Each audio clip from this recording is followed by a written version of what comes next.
Qazax ölkəmiz üçün, vətən üçün çox qəhrəmanlar yetişdirib. Onlardan biri də Elvin Əhmədovdur. Gəlin tanıyaq qəhrəmanımızı.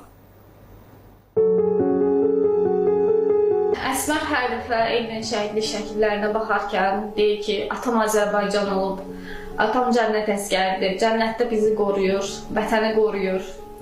Qızım həmişə bu sözləri işlədir, atasının şəkillərinə baxarkən onu çox sevir, öpür.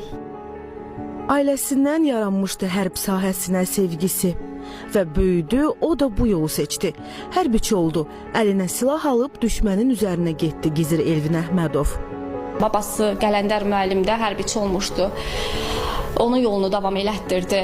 2020-ci ildə şəhidlərin mən xəbərini eşidəndə ağlayırdım ki, bəlkə sən çıxasan işdən, deyirdi, bax, görürsənmi, neçə analar evladsız qaldı.